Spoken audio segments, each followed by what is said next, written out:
Abra sua Bíblia comigo, por favor. Vamos ler um texto das Sagradas Escrituras para nós.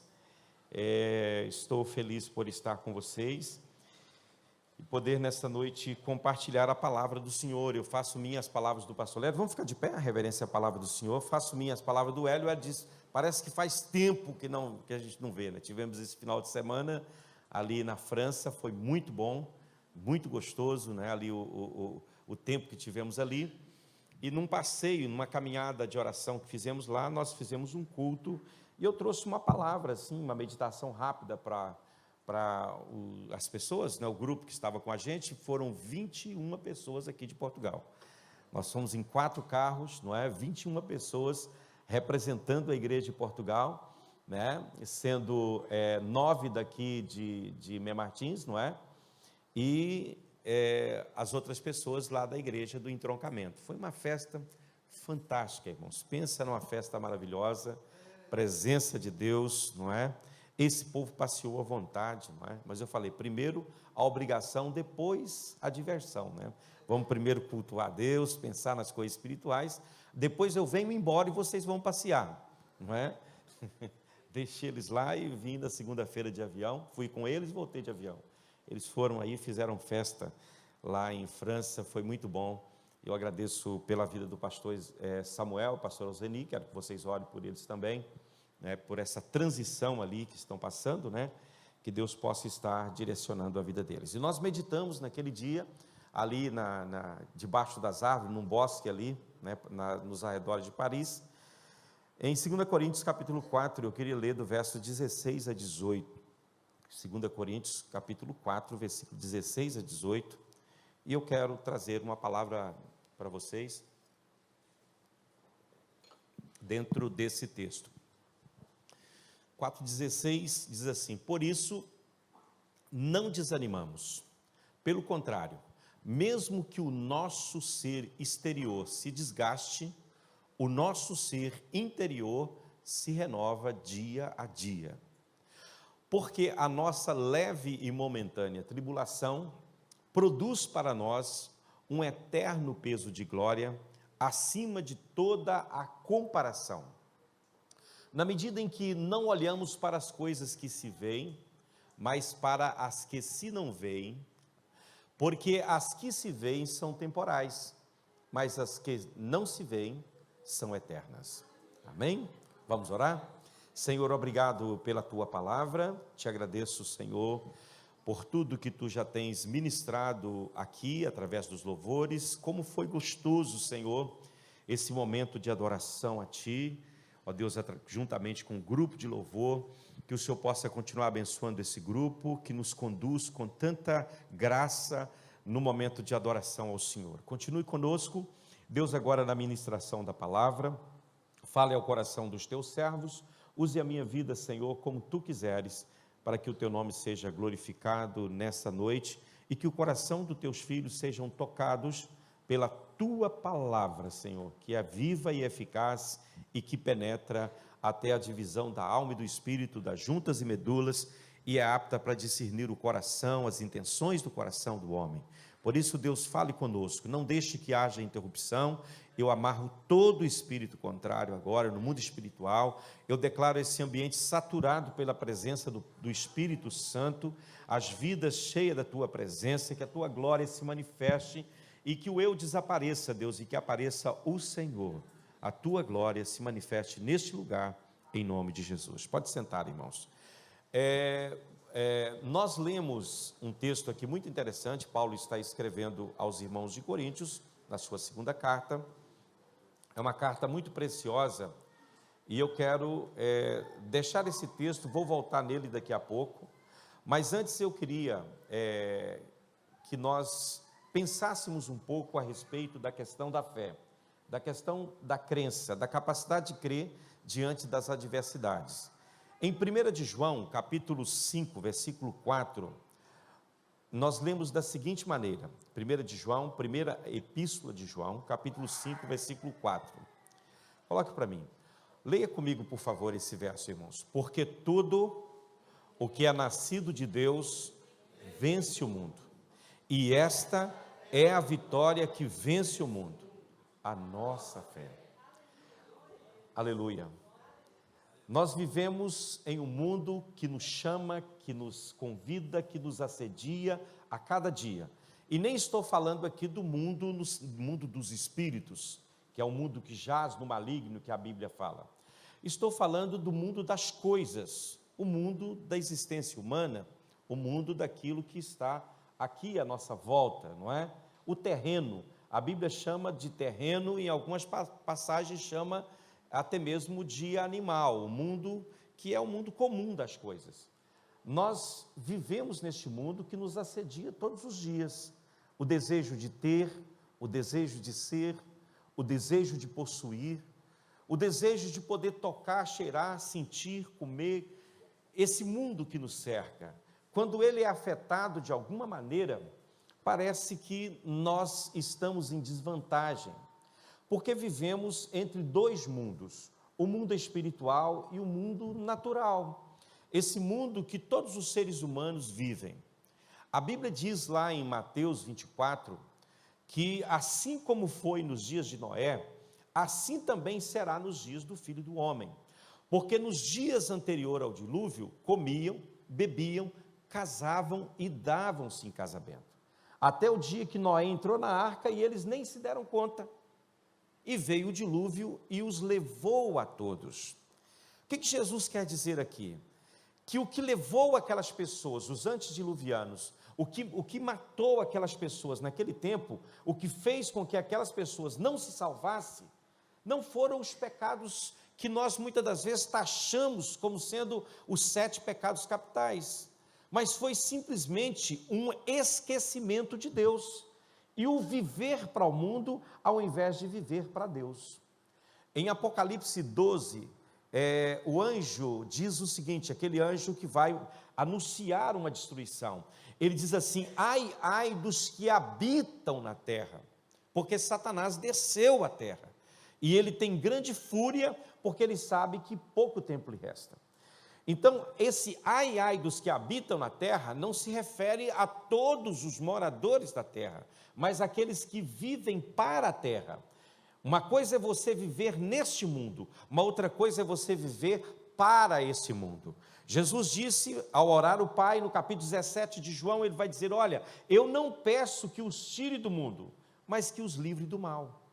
Que mal é esse que Jesus está falando? É o mal de se envolver com essa vida e esquecer que existe um Deus e existe uma outra vida para além desta, que existe o céu, existe o inferno, e que a verdadeira vida não é aqui, é lá do outro lado.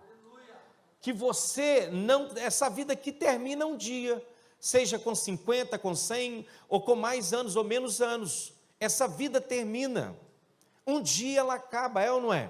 Na verdade, não poderíamos nem chamar de vida, porque isso é um viver, é um momento, é um tempo probatório. A verdadeira vida é a eterna. E lá em João 3,17, Deus diz assim, Jesus falando ali, ele diz o quê? Que Deus enviou o seu Filho ao mundo, não é? Não para que condenasse o mundo, mas para que o mundo fosse salvo por ele, não é? E no verso anterior, no verso 16, ele vai dizer: porque Deus amou o mundo de tal maneira que deu o seu Filho unigênito, para que todo aquele que nele cresce não viesse a perecer, mas tivesse o quê? A vida eterna. O problema nosso é que nós vivemos para o mundo e vivemos muitas vezes enfronhados e apercebidos nesse mundo, desapercebidos neste mundo. Não temos consciência de que a vida que devemos trabalhar para ela é a vida espiritual. Paulo ele fala assim que nós devemos empenhar e trabalhar pela vida espiritual. Jesus vai falar com seus discípulos, ele vai dizer o quê? Empenhai pela comida que permanece e não pela comida que perece, em João 4.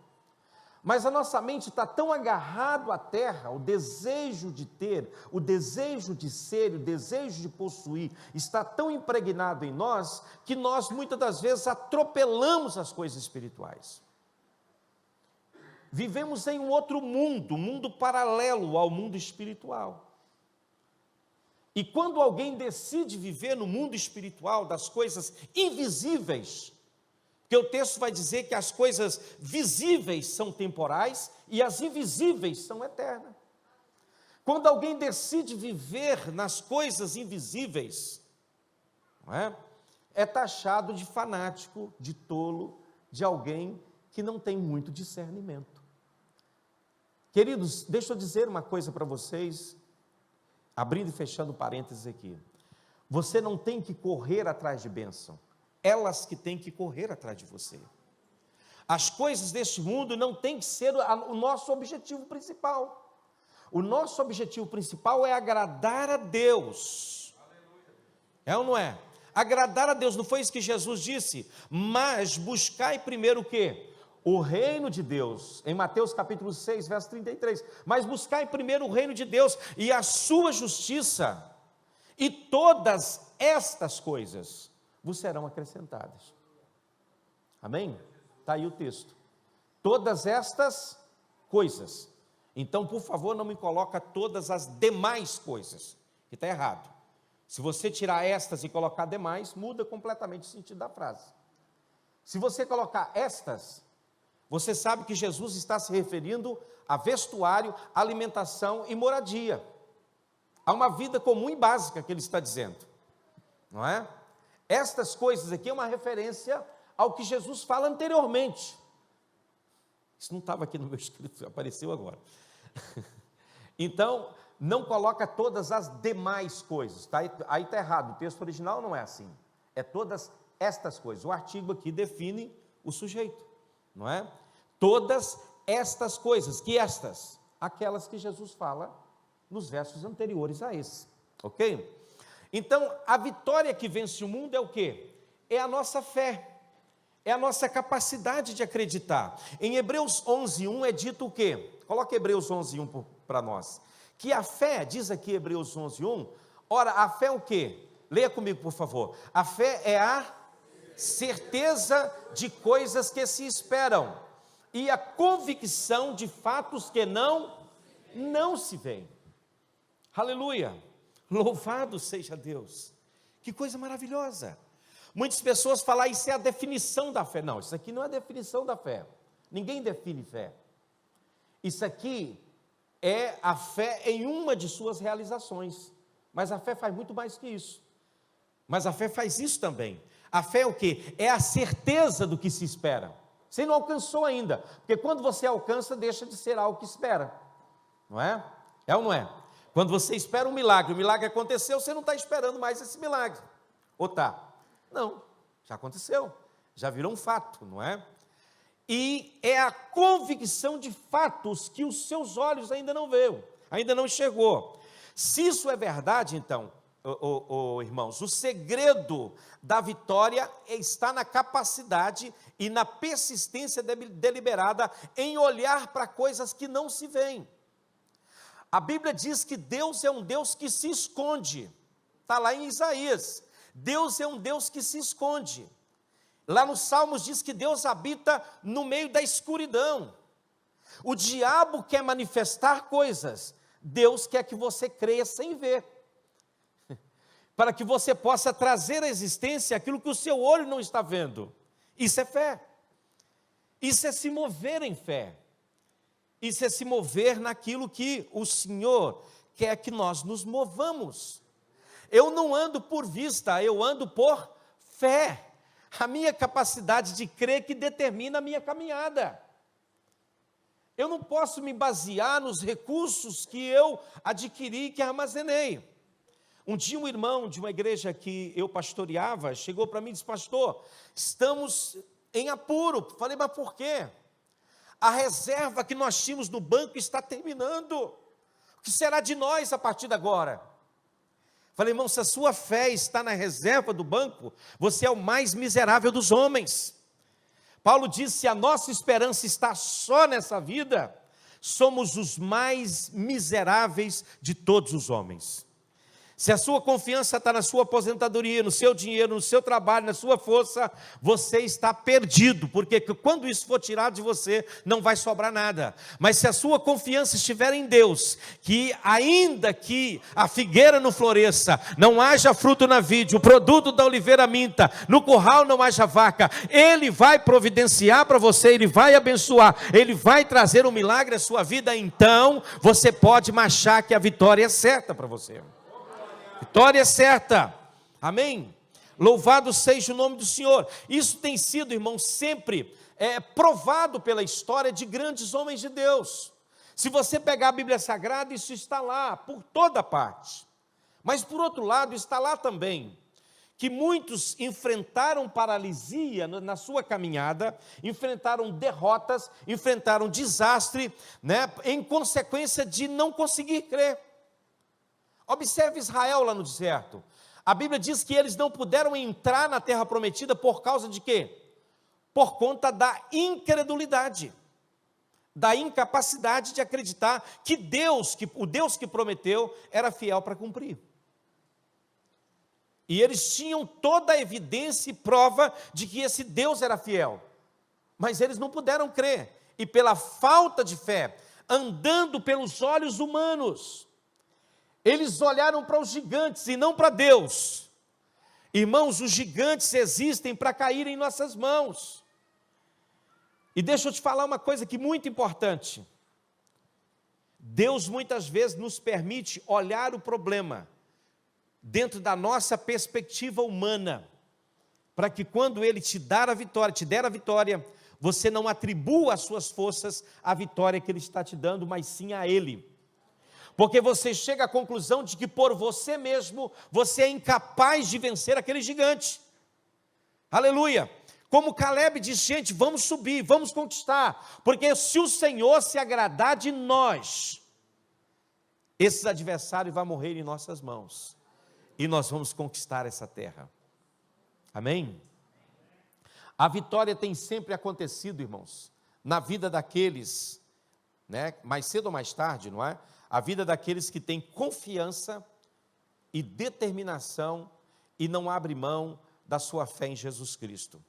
Quando você confia nos recursos divinos, não nos recursos humanos. Quando você confia que há, aleluia, tesouros escondidos, conforme Deus disse em Isaías, capítulo 44, Ele fala de tesouros escondidos, de coisas que o olho não viu, não subiu ao coração do homem. Ele reservou isso para aqueles que nele confia, espera e busca a sua face. Existem recursos que não dá para descrever. Eu às vezes vejo os homens falando em termos de cifra, é muito isso, é muito aquilo, em termos de dinheiro, em termos de recursos e coisas materiais. Eu visitei um pastor conhecido meu, ali no Brasil, e ele disse para mim assim, a nossa igreja agora está bem. Eu disse, por quê, irmão? O que aconteceu? Ele disse, hoje o nosso patrimônio está avaliado em tantos milhões de reais. Irmão, que cegueira! Que cegueira! Que falta de visão é essa? Eu disse, rapaz, a minha também está muito bem. Porque o nosso patrimônio não dá para contar. Eu já tentei fazer as contas e não consegui, não há contabilidade, não há números que possam descrever o tamanho daquilo que é a riqueza que Deus tem para mim. Não dá para descrever isso. Oh, irmãos, aleluia. Os recursos, diga comigo, os recursos divinos são inesgotáveis. São inesgotáveis. Não há esquadrinhação para as coisas do Senhor e para os recursos do Senhor. Ele é Deus e para Ele basta, aleluia, que alguém acredite nele para que a bênção venha, para que o milagre aconteça. Oh, aleluia. Talvez você só tenha 5 pães e 2 peixes, mas é o que Deus precisa.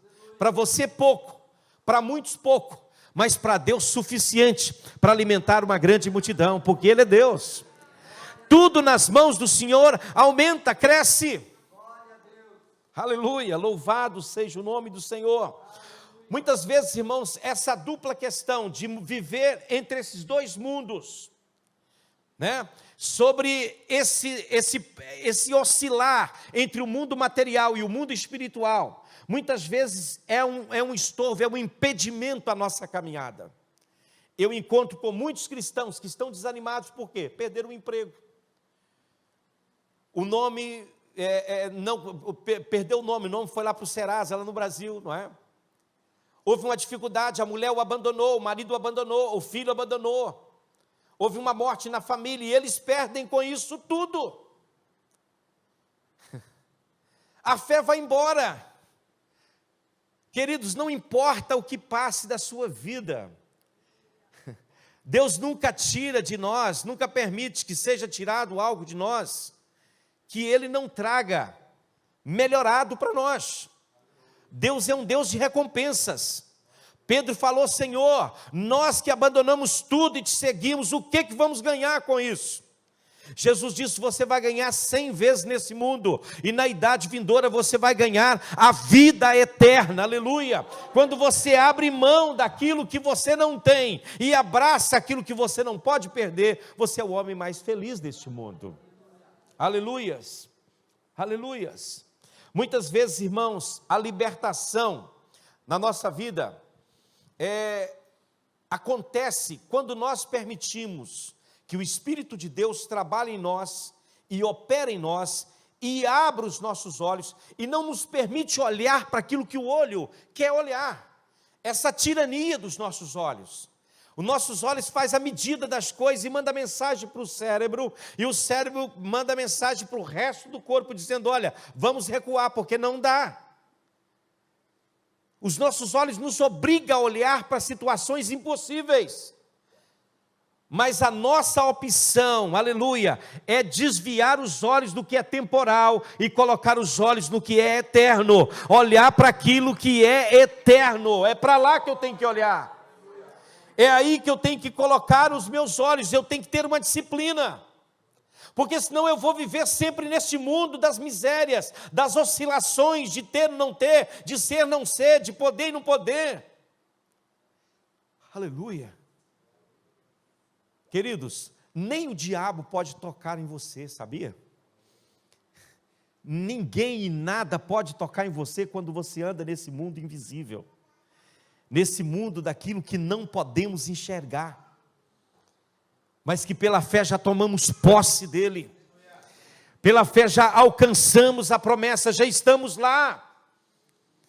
Pastor, o tempo está passando, e eu ainda não casei. Onde está o marido, onde está a esposa? Eu vou dizer, está na escuridão ainda. Você tem que olhar para o invisível, aquilo que você não está vendo, e profetizar que ele vai chegar, que ela vai chegar e que vai ser uma bênção para você. Amém? Pastor, eu queria ter um filho, não tem. Olha para o invisível. É lá que está o seu filho, é lá que está o seu milagre. Não é naquilo que se vê, mas é naquilo que o olho não pode ver. Pastor, estou à espera de um milagre na minha vida. Olha para o invisível, porque o seu milagre está oculto lá. Não está onde você pode ver, porque isso é fácil. O que se vê é temporal, passa. Aleluia. Aleluia. O efeito triunfante da admoestação divina, dentro do texto que nós lemos aqui, tem duas advertências principais. A primeira é negativa, a segunda é positiva. A primeira diz: não olhes. Não olhes para as coisas visíveis. E a segunda é positiva. Aleluia, coloque os seus olhos naquilo que você não pode ver. Oh, aleluia. Começa a profetizar isso na sua vida, irmão. Não tenha dúvida não, Deus vai cumprir. Se Ele prometeu, Ele é fiel para cumprir. É a palavra dEle que está em jogo, e eu creio na palavra dEle. Aleluia. Quando as coisas visíveis eram ocultos para a purificação da fé, a soma total de todas as coisas resumia o quê? Naquilo que é invisível. As coisas que gostaríamos de ver, que gostaríamos de tocar, ela pode estar no reino, ela pode estar no invisível, no lugar onde você não consegue ver, e Deus vai trazer a existência, porque a fé, ela chama a existência aquilo que não existe. Aleluia, isso é fé. É a certeza, diz lá o versículo 1 do capítulo 11, diz, ora a fé é o firme fundamento das coisas que se espera, a prova das coisas que se não veem, e vai dizer no verso 2, porque por ela os antigos alcançaram a promessa. Eles alcançaram as promessas. Vocês acham que eles conseguiam ver os dias de Cristo? Eles viviam na esperança desse grande dia. Toda mulher em Israel esperava ser a mãe do Messias, o prometido, que viria. Mas um dia uma mulher simples lá do campo, chamada Maria, Deus achou graça nela. E o anjo Gabriel a visita e diz, Maria, você é bendita do Senhor.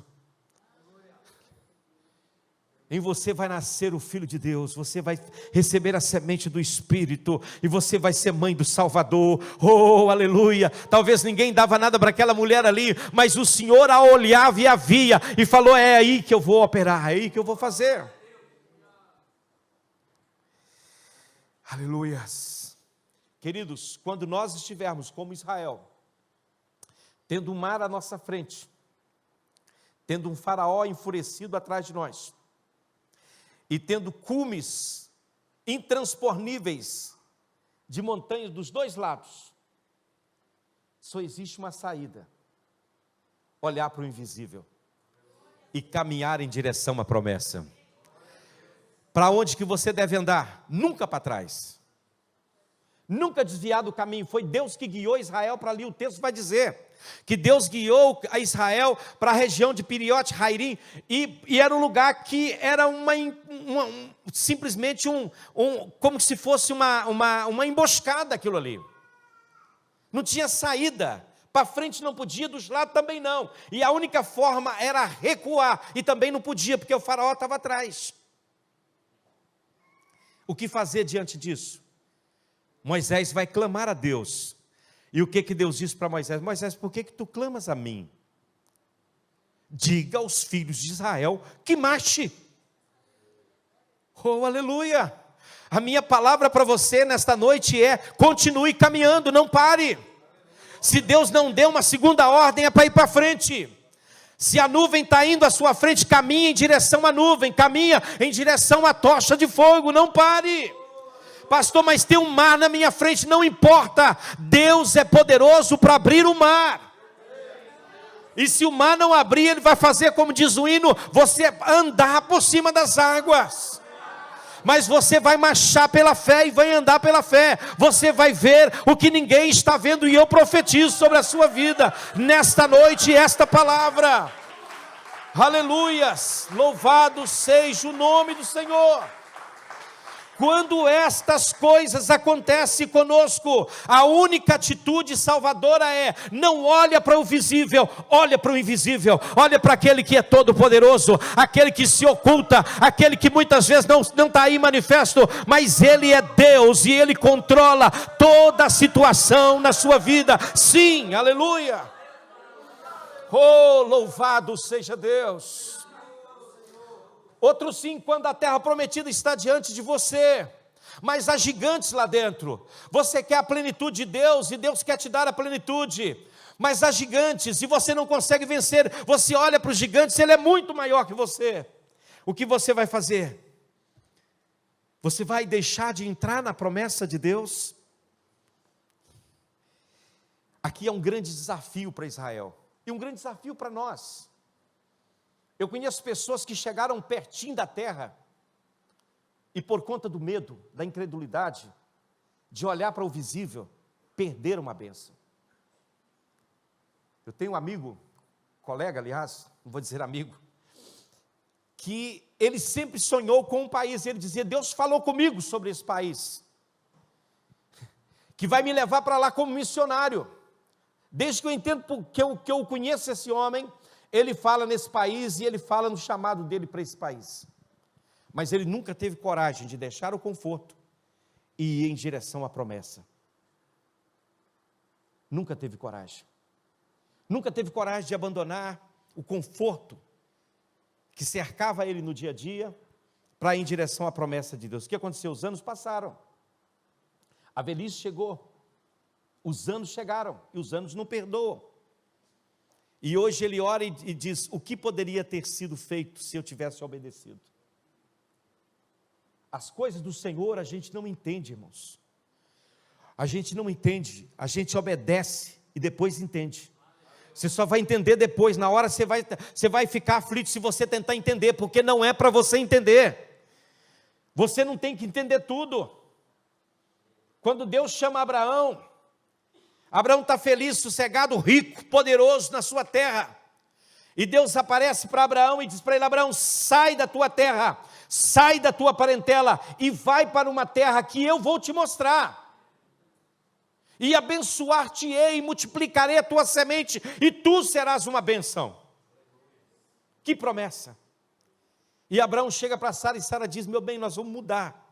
Para onde? Não sei. Deus falou que é para mudar. Ele falou que vai mostrar a terra, ainda não sei onde que é esse lugar não.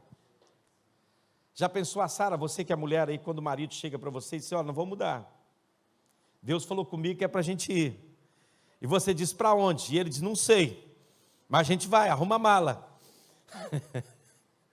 Às vezes é o contrário, a mulher que chega: maridão, Deus falou comigo, ó, que a gente vai mudar, vamos em frente. E o marido fica resistente, porque às vezes os homens são meio racionais, não é? As mulheres parece que têm mais capacidade de crer aí, não é? Mas eu não sei se a Sara acreditou tanto quanto o Abraão, mas eu sei que ela era submissa a Abraão e foi com ele. Ele foi atrás daquilo que era invisível, ele não conseguia ver absolutamente nada, ele não conhecia nada para onde ele ia. Talvez a família dele disse: para com isso, isso é bobagem, para que você vai para lá? Ele disse: não, Deus está me chamando, e Ele prometeu uma bênção para mim, Ele prometeu filho, Ele prometeu uma descendência numerosa, Ele prometeu uma terra, Ele prometeu uma posteridade abençoadora, e eu vou em direção à promessa de Deus.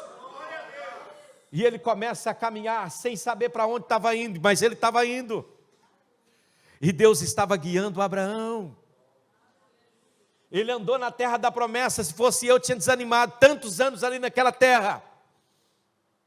Ele sai com quase 70 anos, cerca de 70 anos aproximadamente. Ele anda mais quase cerca de 100 anos naquela terra. Porque ele morre com 175 anos, se não estou em erro. Então ele caminha naquela terra quase cerca de 100 anos, andando para baixo, andando para cima. E talvez ele, né, dentro dele, porque a gente é humano, ele pudesse dizer: Deus, cadê a promessa? Cadê a promessa? Cadê a terra? Cadê a terra? Cadê a terra? Se você só lê Gênesis, você vai pensar assim. Mas se você lê Hebreus capítulo 11, você vai ver que ele andava naquela terra de baixo para cima, sem ter um palmo de terra, conforme Estevão fala, no capítulo 7 de Atos. Mas ele estava vendo uma pátria melhor. A Bíblia diz que ele estava enxergando aquilo que ninguém estava enxergando. As pessoas diziam: Abraão, mas cadê a terra? Ele diz: está lá no céu, aleluia. Essa terra é uma cidade invisível. O escritor aos Hebreus vai dizer que ele, Abraão, estava vendo o invisível. Ele estava vendo uma pátria cujo construtor e arquiteto era o próprio Deus. Aleluia. Isso fez com que ele andasse para lá e para cá e dissesse: essa terra é minha, essa terra é minha, essa terra é minha, essa terra é minha, porque havia uma promessa de Deus. 430 anos depois, 470 anos depois, os filhos de Abraão entram naquela terra e tomam posse daquela terra, e a promessa de Deus se cumpre. Alguém pode dar glórias aí? Amados, nós somos às vezes peritos em êxodos, né? Em sair, temos coragem de sair, mas somos péssimos em êxodos, que é entrar. Uma coisa é sair, eu saio e vou, mas chega num ponto: não, vou voltar para trás, que esse negócio não dá muito certo. Agora, a bênção e a plenitude da bênção não está em sair do Egito, está em entrar em Canaã. Canaã não é um símbolo do céu, irmão. Canaã não é uma representação do céu, porque no céu não vai ter gigante e nem guerra para você enfrentar. Canaã representa a plenitude da bênção de Deus aqui nesse mundo. Oh, glória a Deus. Eu falei uma coisa com vocês não entenderam. Canaã significa a plenitude da bênção de Deus. É você ter a bênção de Deus de uma forma plena aqui neste mundo. Tendo ou não tendo coisas deste mundo, você está feliz, porque você é pleno no Senhor. Ele preenche você quando falta alguma coisa, Ele está lá, Ele é o seu pastor, aleluia. O salmista no Salmo 23, ele diz: o Senhor é o meu pastor, e nada me fará falta. Falta isso, falta aquilo, mas não me faz falta, porque Ele é o meu pastor, Ele cuida de mim nos detalhes, aquilo que eu preciso, Ele traz para a minha vida. Louvado seja o nome do Senhor.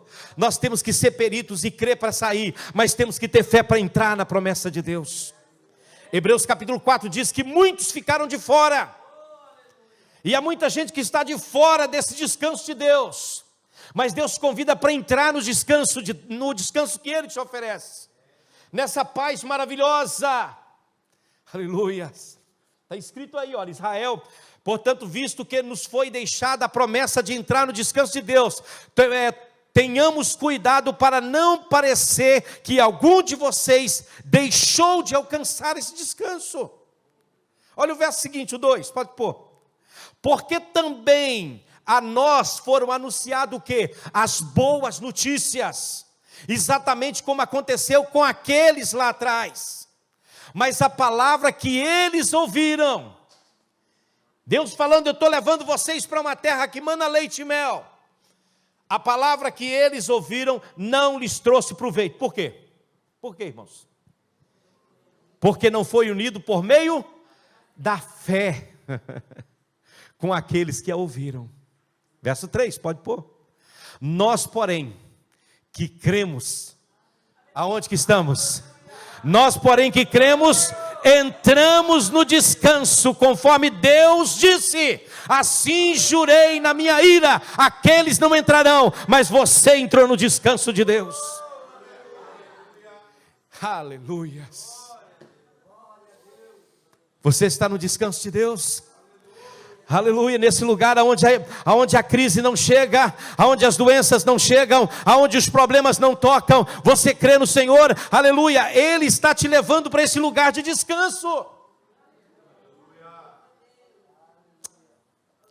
Ei, meu Deus. Aqui, irmãos, novamente está a questão principal de ir e entrar, ou voltar e sair da dependência de Deus. Você escolhe.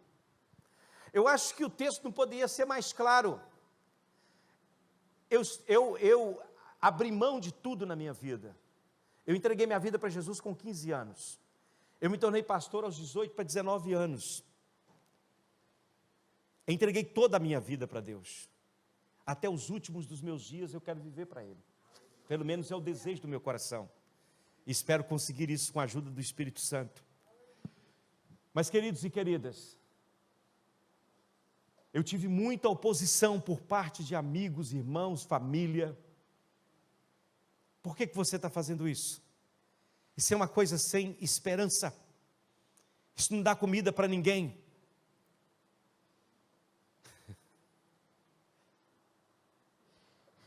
Eu não olho para as coisas que se veem, irmãos.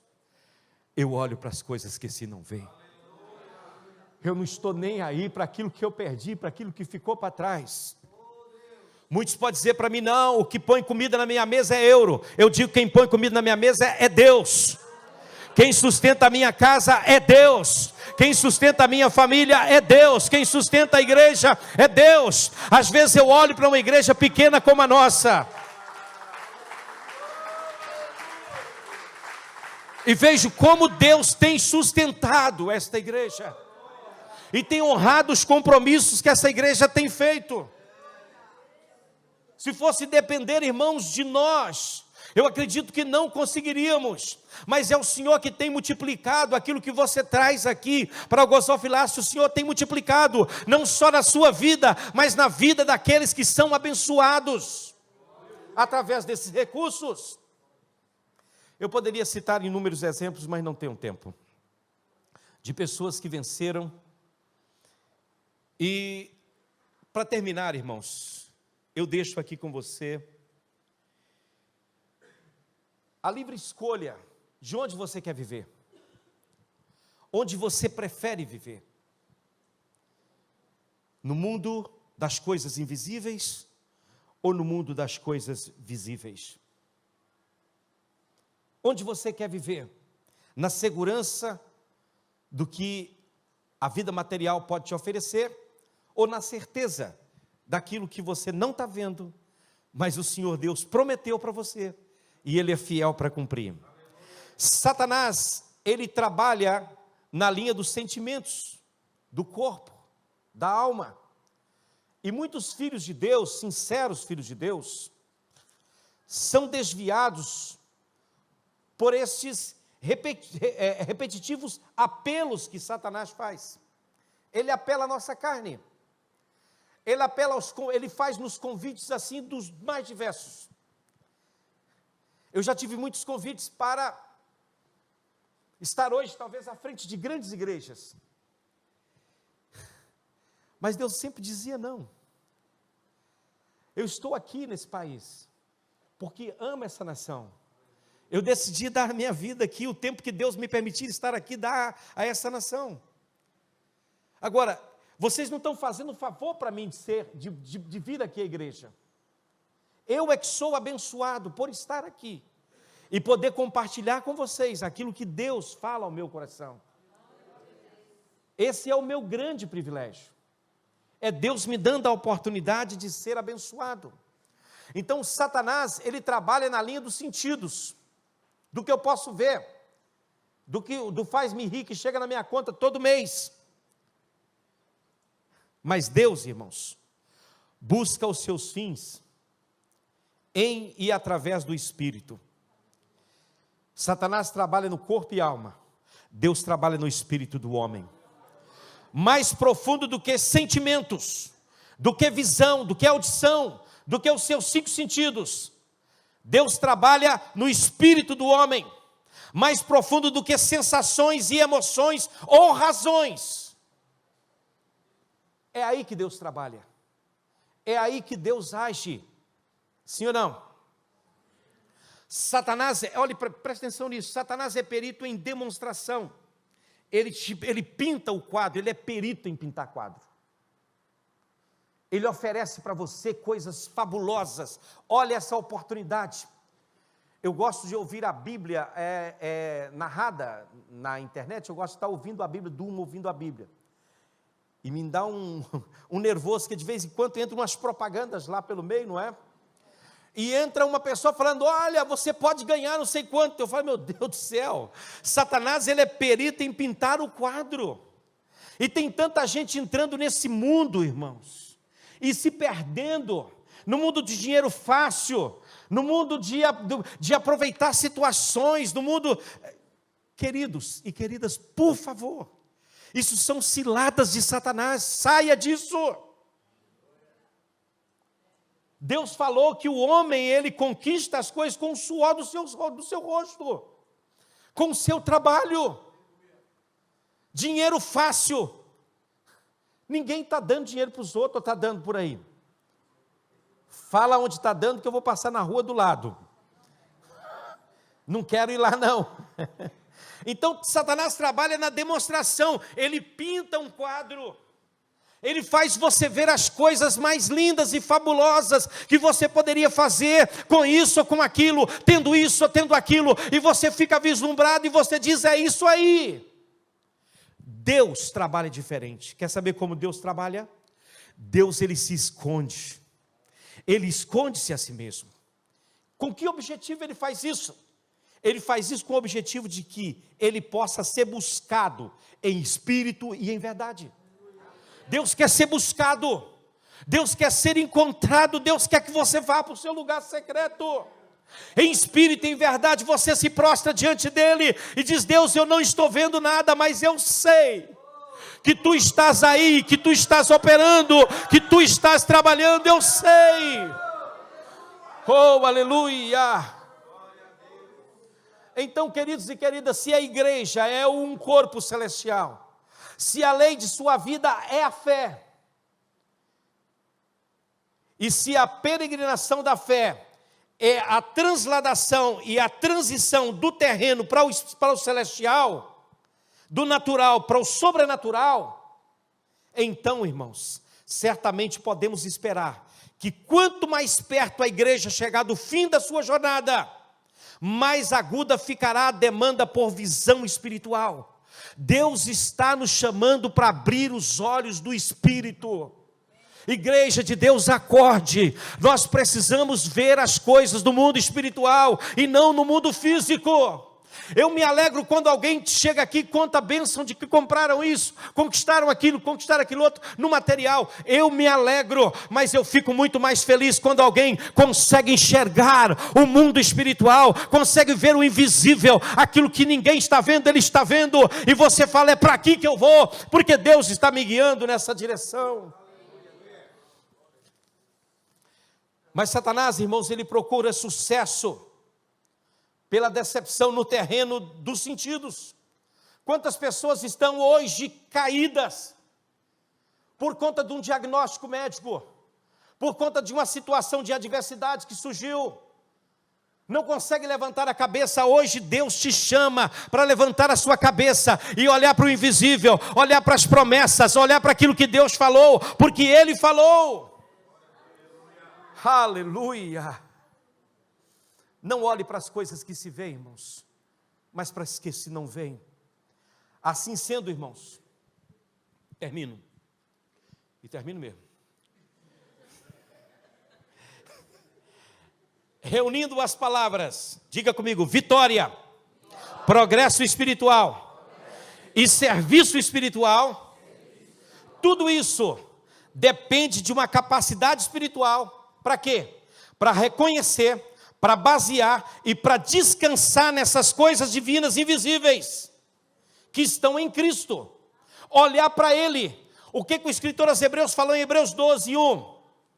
E nós que estamos rodeados de uma tão grande nuvem de testemunha, o que nós vamos fazer? Hein? O que vamos fazer? Aleluia! Correr com paciência. Nós que estamos cercados por uma tão grande nuvem de testemunha, vamos fazer o quê? Corramos com paciência a carreira que nos está proposta. Aleluia! Com os olhos em quem? Olhando para Jesus, autor e consumador da fé, o qual, pelo gozo que lhe estava proposto, suportou a cruz, desprezou a afronta e assentou à direita de Deus. Aleluia, sem se importar com a vergonha, e agora está sentado à direita do trono de Deus. Verso 3: portanto pense naquele que suportou tamanha oposição dos pecadores contra si mesmo, para que vocês não se canse e nem se desanime. Quando você pensar em desanimar, olhe para Jesus, Ele não perdeu o foco, Ele foi até o final. Vamos correr com paciência essa carreira. Eu não sei como é que alguém corre com paciência. Eu acho que correr é correr, paciência é paciência, não é? Mas o texto diz, corramos com paciência a carreira que nos está proposta. É a carreira da fé, irmãos, da confiança em Deus. Amém? Você está aí ou já foi embora? Agora, volte lá no verso 18, capítulo 4, versículo 18, 2 Coríntios. Só vou passar palavra por palavra aqui, a gente já termina. Capítulo 4, versículo 18, diz assim: na medida em que não olhamos para as coisas que se veem, mas para as que se não veem. Porque as coisas que se veem são temporais, mas as que se não veem são eternas. Aleluia! Aleluia! Oh, glória a Deus! Essa palavra na medida, ela poderia ser traduzida também como enquanto. Na medida poderia ser enquanto. Pode ser esse enquanto, na medida, pode ser todo o tempo sem lapsos, porque deixamos de desviar o olhar. Você não pode desviar o olhar em momento algum. Não. Nessa carreira que está em Hebreus 12, não há tempo para abastecer a carne, não há tempo. Se você parar para abastecer a carne, você perde a corrida. Amém? Aí ele diz, enquanto, depois a palavra que vem a seguir é a palavra olhamos, deliberadamente fixamos os olhos, ou pela fé enxergamos algo. Aí ele vai dizer, não para as coisas que se veem, seja isso um exame que o médico passou e botou na sua mão e disse, olha, você está mal aqui, seja um aviso que alguém chegou e deu para você, você vai ser demitido, vai ser dispensado, seja uma repreensão de alguém, seja uma correção em horas que você está em dificuldade, seja o que for, o seu olho está olhando para aquilo, mas não deixe o seu coração ficar naquilo, não, mas, aí vem a palavra mais, eu não olho para aquilo que se vê, mas, o mais aqui é toda a adversidade, dificuldade, que pode ser muito real. As dificuldades, as adversidades, os problemas que nós enfrentamos são reais, são atuais, são ameaçadores, mas, esse mais quer dizer que tem mais alguma coisa, ou não é? Para as coisas que se não veem. A realidade espiritual das coisas, Cristo em você. Cristo em você. Paulo diz, Cristo em vós o quê?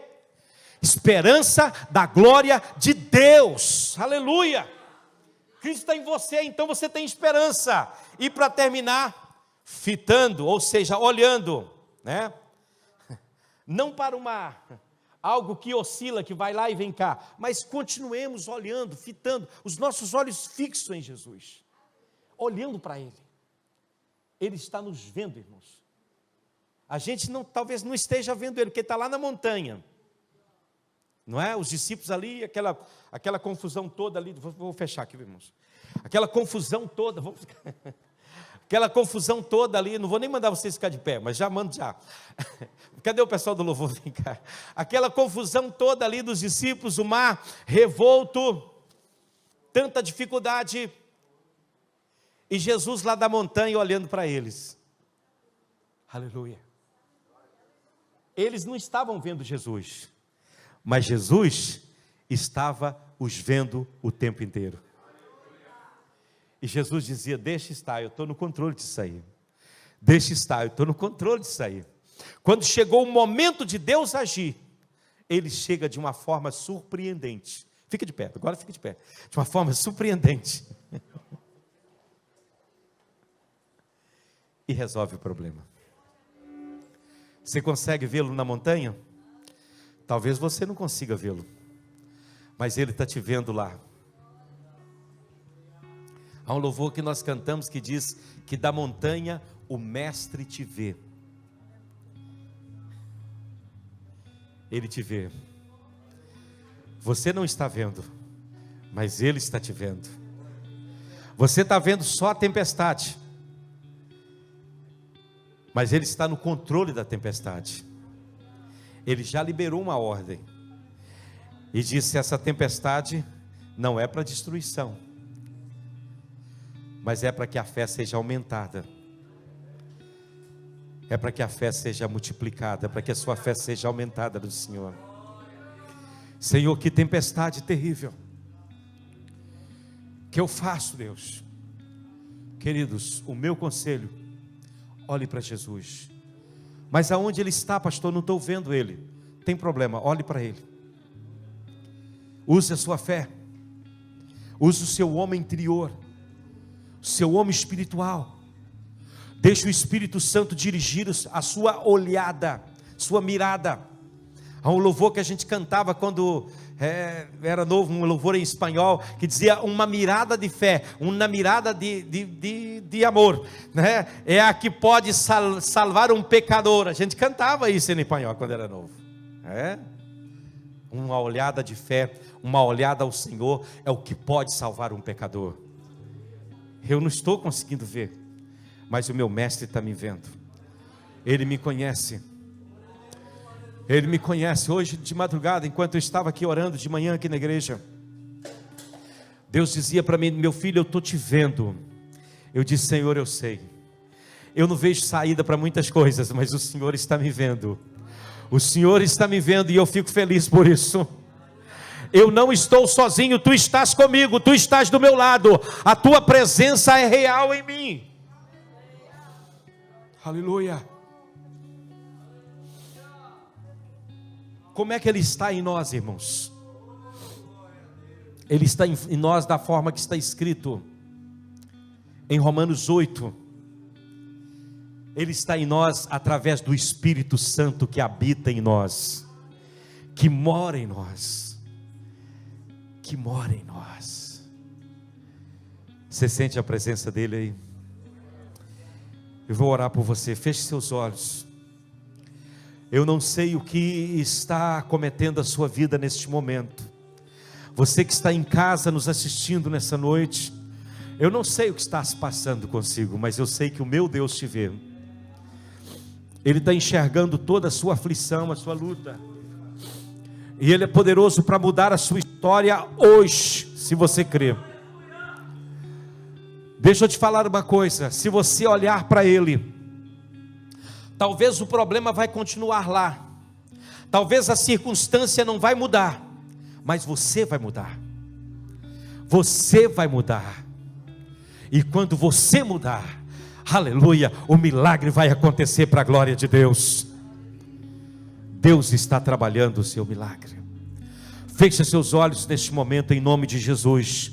Ligue o seu pensamento agora no trono da graça de Deus. E eu quero orar por você neste momento. Eu quero orar pela sua vida. Eu queria que você abrisse o seu coração para Deus. Eu queria que você colocasse aí o que está te afligindo neste momento. Qual é a sua aflição? O que está trazendo dor ao seu coração neste momento? O que você está sentindo que é impossível para você e você não consegue enxergar? Deus está aqui. A presença dEle está aqui neste lugar. Senhor Deus e Pai que está nos céus, eu entro diante da Tua presença neste momento, Senhor eterno Deus. Eu quero orar pelos Teus filhos e Tuas filhas, Senhor, por aqueles filhos Teus que nesta noite, Deus, chegou a este lugar para adorar e para glorificar o Teu nome, Jesus. Espírito Santo, venha sobre a vida de cada um deles. Abra os olhos espirituais dos teus filhos e das tuas filhas, para que eles vejam, aleluia, a grandeza da obra que o Senhor está fazendo, ó Deus eterno, em e através deles. Tira o olhar dos teus servos das coisas, das emoções, da visão carnal. Ajuda-nos a colocar os nossos olhos em Ti, Senhor. Não deixe que fiquemos como os filhos de Israel, ó Deus eterno, olhando para o gigante Golias e dizendo: não conseguiremos. Dai-nos a visão de Davi que diz: esse filisteu, ele não tem aliança com Deus e eu tenho. Ele vai cair pelas minhas mãos, pelo poder de Deus. Senhor, derruba esse gigante que está diante deste homem, derruba esse gigante que está diante desta mulher, Senhor. Abate o inimigo agora no poder do Teu nome, aleluia. Faça aquilo que o Teu servo Davi pediu. O Teu servo Davi pediu a Ti, Senhor: ó, leva-me para uma rocha que é mais alta do que eu, porque Tu tens sido a minha ajuda, Tu tens sido o meu Deus, o meu Salvador. Entra, Deus, agora com providência na vida destas pessoas, Pai, e conceda a graça necessária para eles enfrentarem os momentos de crise, porque esses momentos virão, mas o Senhor é aquele que está conosco, e não há o que temer diante das adversidades. Ó Senhor, não nos deixe ir atrás das ofertas do inferno, não nos deixe olhar para aquilo que parece ser muito bom na perspectiva humana. Nos ajuda a enxergar, ó Deus, o invisível. Nos ajude a ver o invisível, para a glória do Teu santo nome, Senhor. Em nome de Jesus Cristo. Vamos adorar a Deus. Abre o seu coração neste momento. Adore ao Senhor neste momento. Se Deus ministrou ao teu coração nesta noite, peça a Ele que por meio do Espírito Santo abra os seus olhos. Diga para Ele: ó Deus, abra os meus olhos, eu quero ver, quero enxergar, Senhor. Vamos adorar a Deus.